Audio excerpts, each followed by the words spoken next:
Alexander Dagger es, sin lugar a dudas, el mejor neurocientífico que jamás ha existido. Nacido en Londres, en una familia acomodada, realizó sus estudios y se graduó en la Universidad de Oxford, consiguiendo además la obtención de una maestría y un doctorado en neurociencia cognitiva, que es la rama de la neurociencia que estudia el impacto del pensamiento humano con sus conductas, y en neuropsicología, que es la rama de la neurociencia que estudia el comportamiento humano, atendiendo especialmente los cuadros de la depresión, la ira, la ansiedad y algunas otras patologías.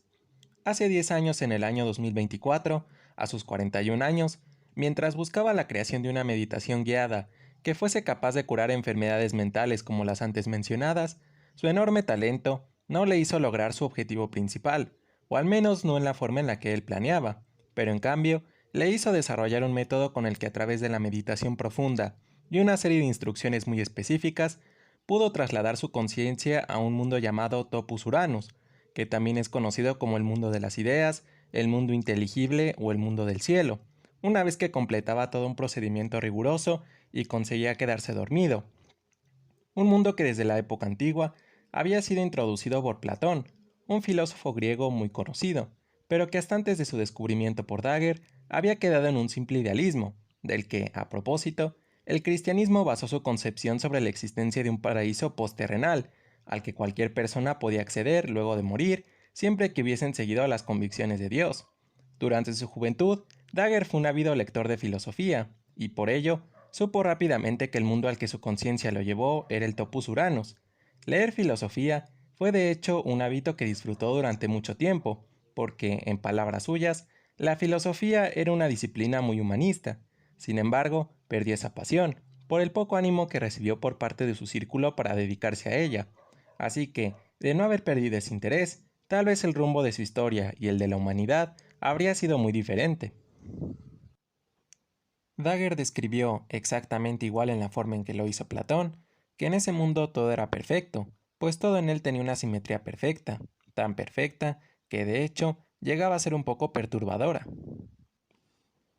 Era bello, porque pese a que su simetría llegaba a ser inquietante, en él pudo observar hermosos paisajes, como las auroras boreales, que contenían dentro de sí letras, números y otros símbolos que Dagger admitió desconocer, pero que muy posiblemente servían para representar a otra ciencia al mismo nivel que las matemáticas y la lingüística, que junto a la materia y la energía de la materia, conforman a los cuatro componentes con los cuales se construye el entendimiento del mundo sensible, es decir, de nuestro mundo, y al parecer también del Topus Uranus. Del mismo modo, había una especie de partícula subatómica gigante con neutrones, electrones y protones girando alrededor de su núcleo, un mar y unas montañas, que aunque en estos dos últimos casos igualmente se pueden visualizar en la Tierra, tenían algo único y muy especial que causaban muchas sensaciones deleitosas para el sentido de la vista, que las hacían distinguirse de las del mundo sensible. Y es que cabe aclarar que no eran los paisajes naturales convencionales que conocemos,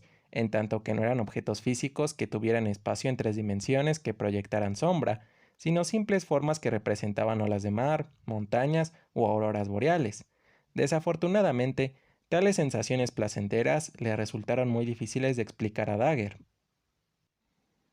En otro sentido, el Topus Uranus también era bueno y justo, puesto que todo lo que allí ocurría tenía una razón justificada de ser, y había un libro titulado Código de Ética, que estaba guardado en un cofre hecho totalmente de oro, como si de un tesoro se tratase, que cualquiera podría abrir sin ninguna llave o combinación, que recopilaba lo mejor de todas las teorías éticas habidas y por haber de la filosofía, tanto para ser feliz como para comportarse bien, que estaba escrito en la parte más baja de una de las torres del Topus Uranus, que poco importó a Dagger, pues aunque en un principio sí le resultó llamativo, y se prometió a sí mismo leerlo en alguna ocasión, ese momento nunca llegó, pues en ese mundo descubrió algo aún más interesante para él.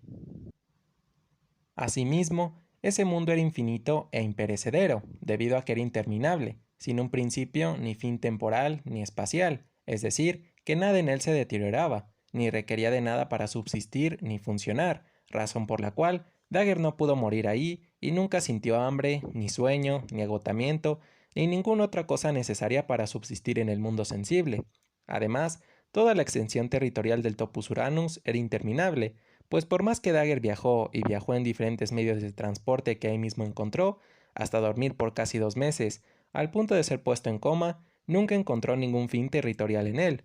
En este punto, hay dos aspectos importantes a comentar. Por un lado, que la única forma de despertar, y por lo tanto, regresar al mundo sensible, era experimentando situaciones que en el mundo sensible serían una causa de muerte segura, como caer desde muy alto, por ejemplo. Y la segunda es que si bien dentro del Topus Uranus no se requería de nada para sobrevivir, ni se podía fallecer, el cuerpo, y por lo tanto, la conciencia de todo aquel que accediera a él, sí solicitaba energía del mundo sensible, y por consiguiente, igualmente podía morir. Por ello, cuando Dagger entró en coma, tuvo que alimentarse por medio de un tubo de gastronomía.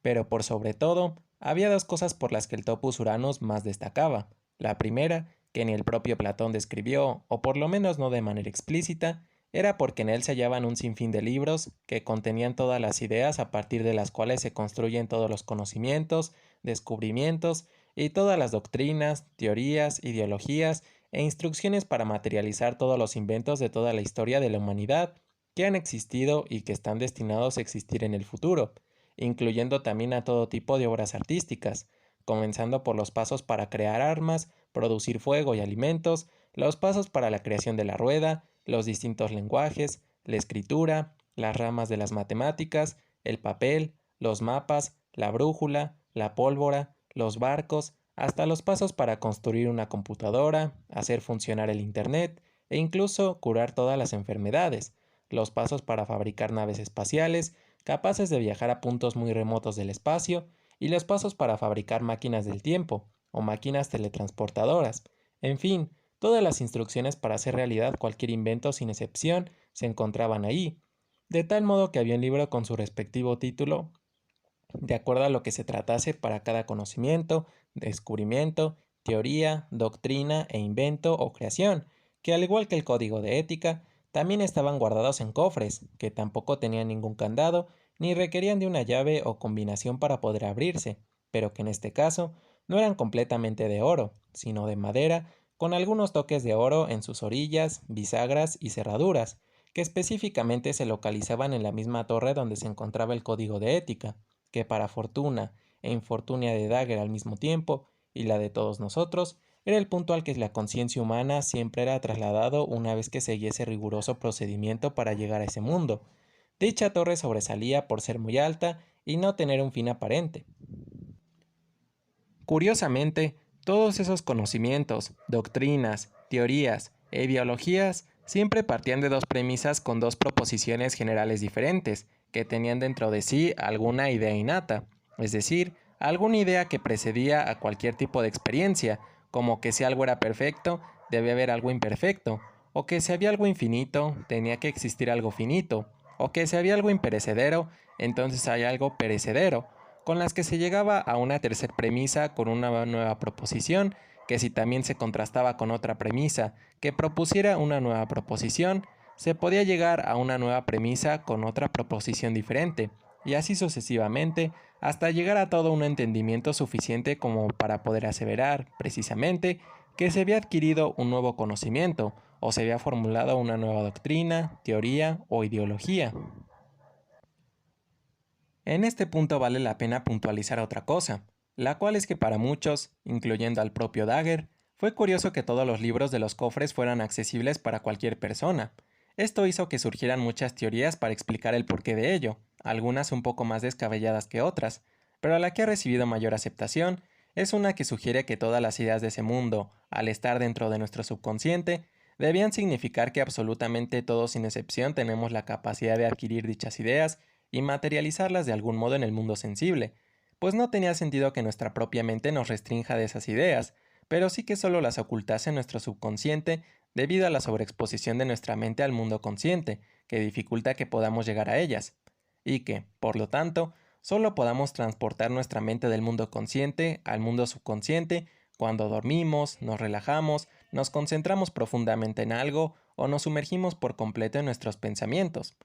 Esto también explicaría por qué los niños aprenden con mucha mayor facilidad, puesto que son la mayoría de los niños, hasta más o menos los 6 años de edad, quienes libres de cualquier preocupación y sin la conciencia suficiente sobre lo que ocurre a su alrededor, absorben conocimientos con mayor facilidad porque su mente divaga más en su mundo subconsciente e inconsciente, siendo en este último donde, dicho sea de paso, se almacenan los recuerdos que la mente bloquea por considerarlos perjudiciales para nosotros, como los traumas y nuestros deseos más íntimos, que, sin embargo, de alguna u otra forma llegamos a exteriorizar sin que nos demos cuenta. En resumen, quizá una de las claves para ser más inteligente y aprender más sea dominar el arte de relajarse, concentrarse y distraerse un poco del mundo de vez en cuando. Eso argumenta por qué Dagger, a través de la relajación profunda, logró llevar su mente al Topus Uranus, que, de ser cierta esta explicación, ya no solo sería el mundo de las ideas, el mundo inteligible o el mundo del cielo, sino también el mundo de la subconsciencia.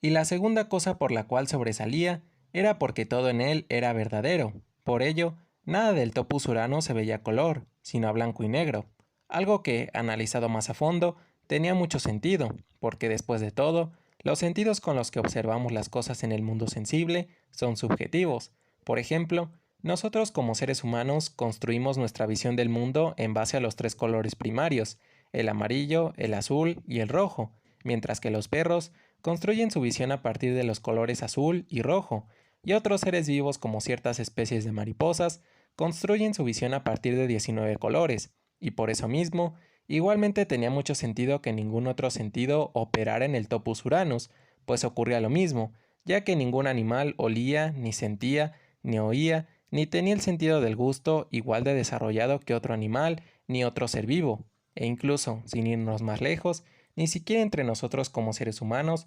observamos ni interactuamos igual, pues las mujeres son capaces de apreciar las cosas con un mayor número de tonalidades, mientras que los hombres pueden medir de mejor manera las dimensiones, y por tal motivo era congruente que en el Topus Uranus no funcionaran los sentidos para evitar caer en dichos relativismos.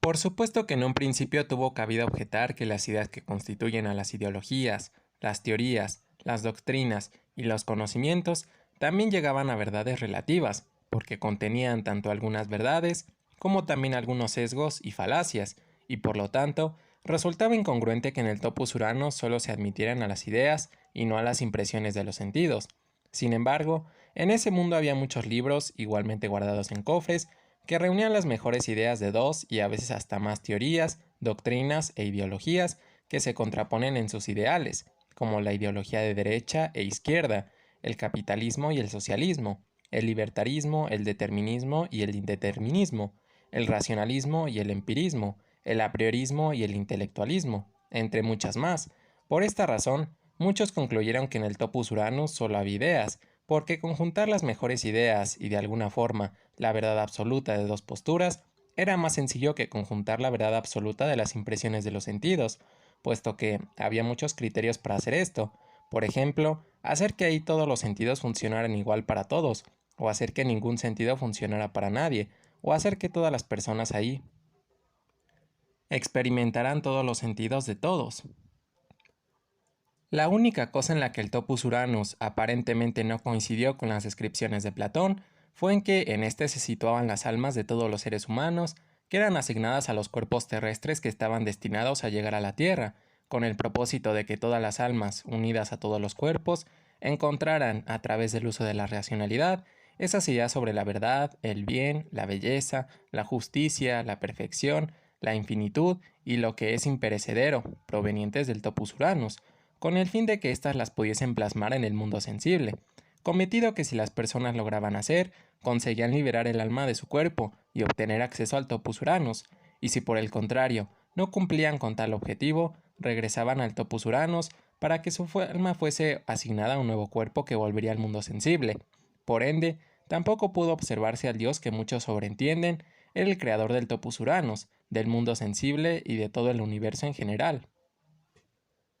No obstante, al tener en cuenta que ese mundo era infinito, cabía la posibilidad de que Dios y las almas de todos los seres humanos, e incluso las almas de todos los seres vivos, sí existieran en ese mundo, pero que se encontraran en un punto muy remoto del mismo, en el que ninguna persona pudiera llegar por más que recorrer el mundo, a no ser que tuviera la energía, la voluntad y la inmortalidad para lograrlo. Acerca de Dios, surgió la teoría de que esta es la física cuántica, ya que a lo largo del Topus Uranus podían observarse muchas cosas relacionadas con ella, lo cual tendría sentido, pues es la física cuántica la que hace funcionar a todas las cosas del universo, y por lo tanto, todo aquel que viajaría al Topos Uranus en realidad siempre habría visto a Dios.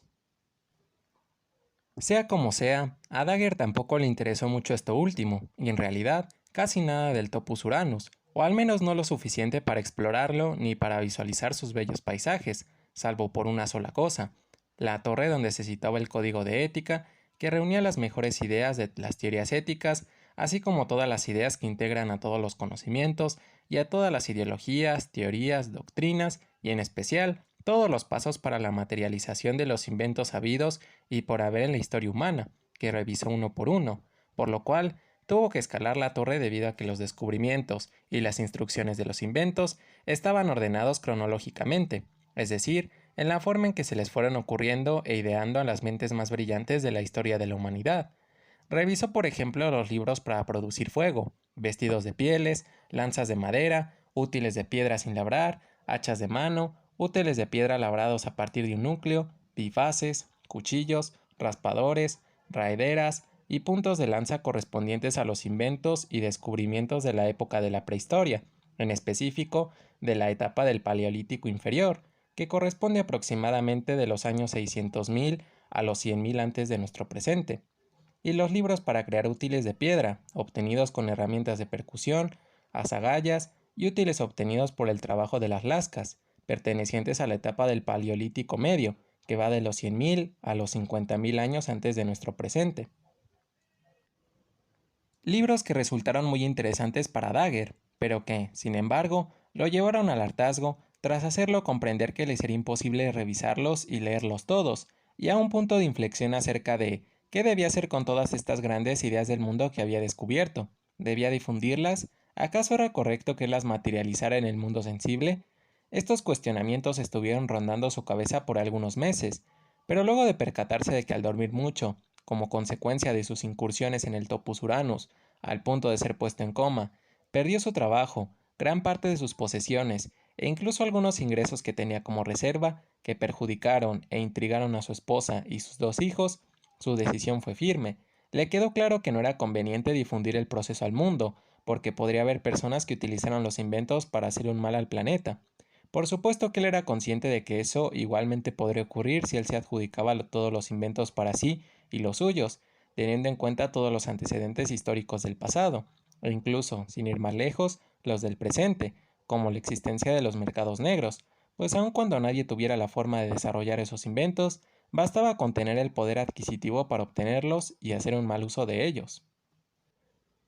Sin embargo, consideraba que era precisamente el hecho de que no todos tuvieran la solvencia económica suficiente para tenerlos, y que había muchos inventos como las armas que para adquirirse se debía cumplir con ciertos requisitos, que eso reducía un descontrol mayor en el mundo. Esto último teniendo en consideración además que muchos de los inventos requieren de recursos naturales o energéticos que generan mucha contaminación, lo cual terminaría por acelerar la destrucción total del planeta, pero sí vio con buenos ojos dedicarse por el resto de su vida a la materialización de todos los inventos y descubrimientos que le fuesen posibles en el mundo sensible, para lucrar con sus patentes y así darle la mejor vida que pudiera a su familia, hasta el día en que muriera, solo para heredar el proceso para acceder al Topos Uranus a sus hijos, a fin de que ellos continuaran materializando los siguientes inventos. Dagger justificó este propósito argumentando que él fue la persona que descubrió el modo de acceder al Topos Uranus, y por lo tanto, era justo que él se adjudicara todos los próximos inventos que la humanidad estaba destinada a materializar. Fue, sin embargo, evidente que Dagger no podría adjudicarse todos los inventos por falta de tiempo, pues aunque solo diera las órdenes para fabricarlos, no tendría tiempo suficiente si realmente quería lucrar con ellos y hacerse conocido en todo el mundo. Por ello, se propuso desarrollar solo un invento por año, el que él considerase más trascendente y con mayor potencial lucrativo. Además de que tampoco era un tonto, pues él sabía perfectamente que ni siquiera todos los inventos que fuese desarrollando año por año podría atribuirlos para sí en absoluto, porque resultaría sospechoso. Por ello, y debido a su gran influencia en el Reino Unido, decidió juntar a un grupo de científicos igualmente reconocidos que fungieran como las personas a las que se les adjudicarían algunos de los inventos, con la única condición de que le diesen créditos como un agente involucrado en el proyecto. Asimismo, Reunió un grupo selecto de multimillonarios interesados en invertir en sus proyectos, a quienes no tuvo más remedio que contarles de su gran secreto para que estuviesen dispuestos a invertir. Dagger admitió que este propósito, sostenido por un oscuro secreto, solo se lo llegó a contar a este grupo de científicos y multimillonarios, a su familia y más tarde a sus manos derechas de su empresa.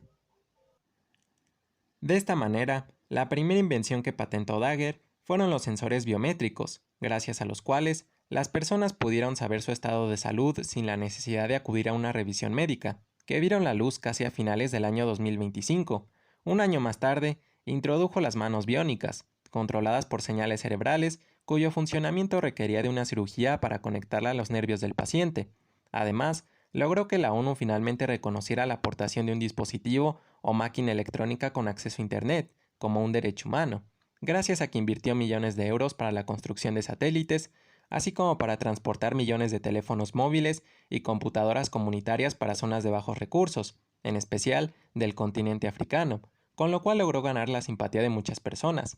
En 2027, logró construir al menos 3 edificios giratorios empleando la física en Emiratos Árabes Unidos, mucho más innovadores en comparación a los que 2 años antes se habían construido precisamente en la ciudad de Dubái, ya que estos incluso tenían la capacidad de sobresalir de la uniformidad del edificio. En 2028, desarrolló el que probablemente es el mayor invento que sí quedó totalmente bajo su autoría y que lo hizo ganar el Premio Nobel de Medicina en ese mismo año, la bioimpresión de órganos, capaz de fabricar órganos artificiales en 3D totalmente funcionales para el cuerpo humano. En 2030 fabricó ropa que genera energía eléctrica al utilizarse, y asimismo fundó Empresa Dagger, con la que en tan solo 2 años se convirtió en el hombre más rico del mundo, mérito que en su mayoría atribuyó a estos 2 últimos inventos y al servicio de drones Delivery, es decir, de drones con la capacidad de ejecutar una inmensa cantidad de tareas relacionadas con la logística y distribución de muchos productos en cuestión de pocos minutos, que consolidó en el año 2031. Determinando que estos mismos 3 inventos se fabricarían dentro de la misma empresa con sede en Londres, aunque cada uno de ellos en 3 edificios diferentes, y definiendo como productos a distribuir por los drones, la ropa y la comida de un restaurante que Dagger compró, solo para que un año y medio después, en 2033, deslumbrara aún más al mundo con la creación de la computación cuántica, invención con la cual se rompió el paradigma de los ceros y unos cerrados definidos de forma cerrada, para pasar a un sistema de procesamiento en el que los ceros y unos actúan como tal según la conveniencia del momento y la situación.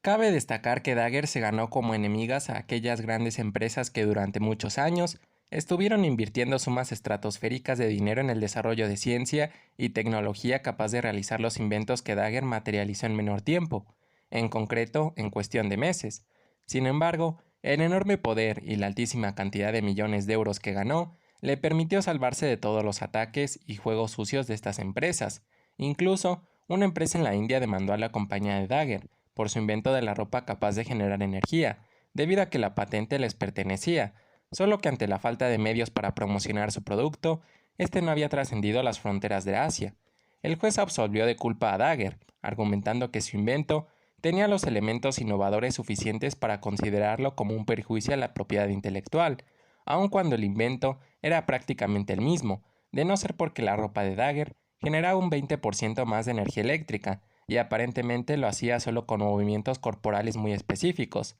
Así que todo parece indicar que Dagger y el juez terminaron por llegar a un acuerdo, pues la empresa de la India se mantuvo firme en su postura. Finalmente, este mismo año, Dagger planeaba crear robots con destrezas humanas, algo que efectivamente hubiera podido lograr, de no ser por la entrada de un nuevo personaje, llamado Charles Baker, de apenas 25 años, mejor conocido como Charlie Baker, entre sus amigos y familiares, que, a diferencia de Dagger, provenía de una familia de bajos recursos conformada por él, su madre, su abuela y sus 4 hermanos, ya que su padre los abandonó cuando él era muy chico, que tuvo que emigrar de la ciudad de Nottingham a la ciudad de Londres, en busca de mejores oportunidades. Debido a su posición social, Baker jamás pisó la universidad y no tuvo la posibilidad de desarrollar ninguna clase de talento, en especial el de la música, pues siempre soñó con pertenecer a la Orquesta Sinfónica de Londres, pero a causa de que la mayor parte de su niñez la pasó viviendo prácticamente al día, nunca pudo lograr esos sueños, y si bien no fue un mal estudiante y tuvo la oportunidad de recibir una beca, decidió rechazarla porque justo por esas fechas su abuela enfermó de gravedad y prefirió dedicarse de lleno al trabajo para cubrir los aportes económicos que su abuela hacía a su hogar. De hecho, no fue sino hasta hace 2 años cuando recién la vida de Baker estaba mejorando, ya que había conseguido el trabajo de despachador de abarrotes en la empresa Dagger, y finalmente era independiente de su madre y su familia, aunque seguía enviándoles parte de su salario de vez en cuando. Su labor consistía en abastecer y acomodar la mercancía en los drones. En un principio, a veces le tocaba laborar en el edificio donde se fabricaba la ropa y a veces donde se preparaban los alimentos. Sin embargo, una vez que la empresa de Dagger logró asentarse dentro de su segmento de mercado, su labor se restringió únicamente al edificio donde se distribuía la ropa. Curiosamente, el área específica en que Baker se encontraba quedó cercana a la oficina de Dagger, que solo se aparecía por ahí una vez al mes, para supuestamente realizar una revisión rutinaria. Uno de esos días en los que Dagger visitaba su empresa para corroborar que todo estuviera en orden, Baker, que siempre se mostró escéptico a que todos los logros de Dagger fueran producto exclusivo de su intelecto y financiación a científicos talentosos, sintió la necesidad de saber un poco más, y por ello se dirigió a la oficina de Dagger, para lo que solo le bastó subir 2 pisos. En el primero logró escabullirse de algunos secretarios, en parte por su astucia y en parte por la suerte, y en el segundo ya estaba cerca de la oficina de Dagger, que ocupaba toda la extensión de ese piso. Solo le faltaba recorrer un pequeño pasillo, pero se dio cuenta de que afuera de su oficina estaba un guardaespaldas, y cuando todo parecía perdido, el guardaespaldas se retiró un momento para ir al baño, dejando a Baker con la posibilidad de acercarse a la oficina. La intención de Baker nunca fue la de entrar a su oficina, sino la de simplemente escuchar cualquier información que pudiera, ya que por lo regular, a Dagger siempre se le observaba llamando por teléfono, pero al no escuchar nada, un poco por inercia, y una vez más, por también un poco de suerte, se dio cuenta de que la puerta no tenía seguro, y tuvo la osadía de abrir. En ese mismo instante, se le ocurrió que en caso de encontrar a Dagger trabajando, solo le pediría su autógrafo en una hoja que casualmente llevaba. Baker era plenamente consciente de las consecuencias que ello podría implicar en base a la personalidad que él calificaba como egocéntrica por parte de Dagger, pese a que nunca le había hablado en persona, que le regalase el autógrafo y le hiciera una llamada de atención en el mejor de los casos, o un despido en el peor de los casos. Aunque ya que había llegado hasta ahí, estuvo dispuesto a correr el riesgo y abrió la puerta sigilosamente, para que el guardaespaldas no lo escuchara, hallando a Dagger postrado y dormido en su silla, mientras su conciencia divagaba por el Topus Uranus. Baker finalmente no pudo tener mejor suerte, pues no tan solo encontró la fortuna para entrar a la oficina de Dagger, sino que igualmente se aprovechó del extremo exceso de confianza e incredulidad por parte de Dagger para resguardar mejor sus ideas, puesto que encontró una libreta en el escritorio que contenía varios apuntes, incluyendo el procedimiento para acceder al Topus Uranus, que no dudó 2 veces en robar y esconder debajo de su ropa para escapar lo más pronto posible de la empresa, empleando nuevamente su técnica de escabullirse. En palabras de Dagger, prefirió escribir sus ideas a puño y letra, porque escribirlas en su computadora o en cualquier otro medio electrónico era demasiado riesgoso. Irónicamente, en la mente de un tipo tan pragmático y meticuloso como Dagger, nunca pasó que alguien pudiera robar sus ideas de esa forma, aunque para su fortuna tenía 3 respaldos más.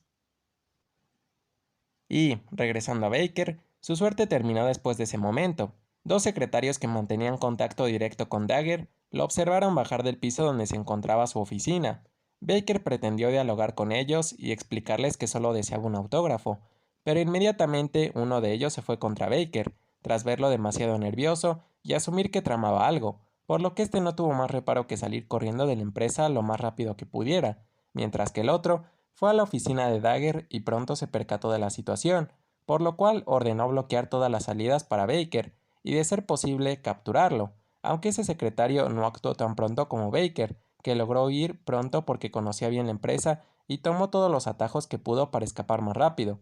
Gracias a la influencia de Dagger, ya que había cámaras por todas partes de la empresa, fue posible inculpar a Baker por el delito de hurto y movilizar a todos los cuerpos policiales para capturarlo. Sobra decir que ese día muchas personas perdieron su trabajo, luego de no haber estado al tanto de lo ocurrido. Baker se refugió en la casa de un amigo muy entrañable en su vida, que lo recibió amablemente durante el día debido a que laboraba en la noche. Por ello, Baker le tuvo la confianza para contarle todo lo que había ocurrido, y este consideró que lo mejor era que se escondiera en su sótano al menos por unas horas, que cubrió con un mueble en caso de que lo fueran a buscar ahí. Baker leyó la libreta de Dagger y comprendió todo, luego de trasladar su mente al Topus Uranus y escalar la misma montaña donde estaban todas las ideas, solo que más apresuradamente por el pesar de saber que lo perseguía la policía, y con la fortuna de que fue hábil para descubrir el modo de despertar y regresar su mente al mundo sensible. Concluyó acertadamente que todos los inventos de que Dagger se había adjudicado provenían de ese mundo, pero por la circunstancia en la que se encontraba, no había tiempo suficiente para seguir hilando ni conjeturando más cosas. Por ese motivo, Baker, al igual que Dagger, tuvo un punto de inflexión en el que se cuestionó qué debía hacer. Distinguió perfectamente que sus opciones para actuar eran escasas, pues como prófugo de la justicia, no podría demandar a Dagger porque antes él sería procesado y era poco probable que las autoridades hicieran algo con el poder que tenía, mucho menos podría adjudicarse los inventos para sí como Dagger lo hizo, porque igualmente sería procesado antes de siquiera intentarlo, y a la vez no le parecía conveniente quedarse sin hacer nada y ser un prófugo de la justicia por el resto de sus días, y eso sí era demasiado ingenioso para saber en dónde esconderse. Incluso pensó en quemar la libreta, pero le parecía inverosímil que Dagger no tuviese ninguna clase de respaldo, por lo que finalmente decidió transcribir todo el contenido de la libreta a un archivo electrónico con ayuda de una aplicación móvil, para difundirlo por todo el Internet, en todos los medios que pudiera. En el fondo él era consciente de que esa determinación podría traer causa a la humanidad, pero tal vez el hecho de pensar en su familia, en la pobreza y en la carestía que ésta sufrió durante generaciones, y la vida de miles de familias similares a la suya, lo llevó a actuar de esa manera. Justificándose en que si bien la humanidad en cierta forma sería condenada, considerando que no todas las personas usarían los inventos para el bien común, y que seguramente muchos de los inventos incrementarían los problemas ambientales y llevarían a un colapso económico mundial, también ayudaría a miles de familias hundidas en la pobreza, que representaban al 56.9% de la población en el mundo, pues el hecho de tener a su disposición la inmensidad de inventos y conocimientos los haría saber cómo hacerle frente a su situación, y gracias a que Dagger había provisto el Internet al mundo, era posible que Baker cumpliera su cometido. Solo tenía un problema: cómo lograr difundir esas ideas al mayor número de personas en situación de pobreza posibles. ¿Cómo podía llamar su atención? Baker explicó su plan al amigo que lo estaba encubriendo, y aunque en un inicio lo consideró descabellado e incorrecto, lo terminó ayudando y hasta le ayudó a solucionar este único problema al que se enfrentó, tal vez porque durante su niñez también la vivió con precariedad, ya que lo contactó con un activista de la ideología de izquierda muy conocido en las redes sociales que se encargó de difundir el contenido de la libreta.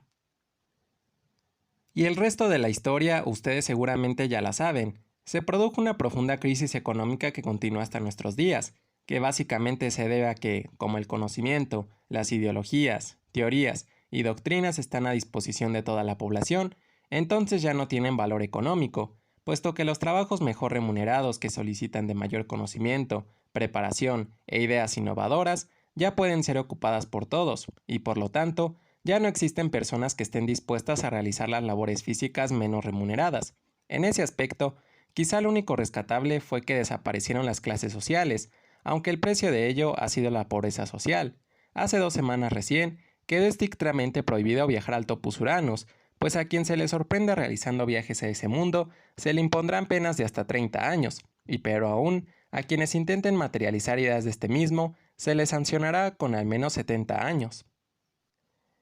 En lo que respecta a nuestros protagonistas, Dagger actualmente cumple una sentencia de 50 años en prisión domiciliaria, al igual que algunos de sus ayudantes, esto como una medida ejemplar de los gobiernos para advertir sobre las consecuencias de viajar al Topus Uranus. Los amigos de Baker, por otra parte, tuvieron la misma suerte. Sin embargo, se desconoce el paradero del propio Baker. Las teorías más ridículas dicen que ha sido capturado por el gobierno, otras que se ha suicidado, pero lo más lógico, dadas las acciones ejecutadas por los gobiernos, es que se mantenga escondido en algún sitio, probablemente pensativo, arrepentido y en espera de mejores tiempos para la humanidad, que tendrá que adoptar un nuevo sistema económico si es que desea subsistir.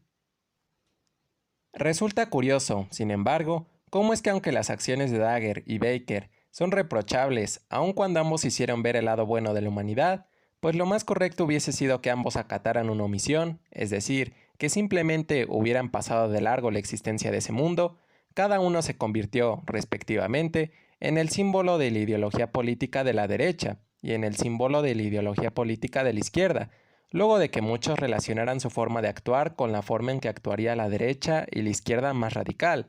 posturas que, de verdad, espero, finalmente hayan aprendido de esta lección y puedan llegar a mejores acuerdos a partir de ahora.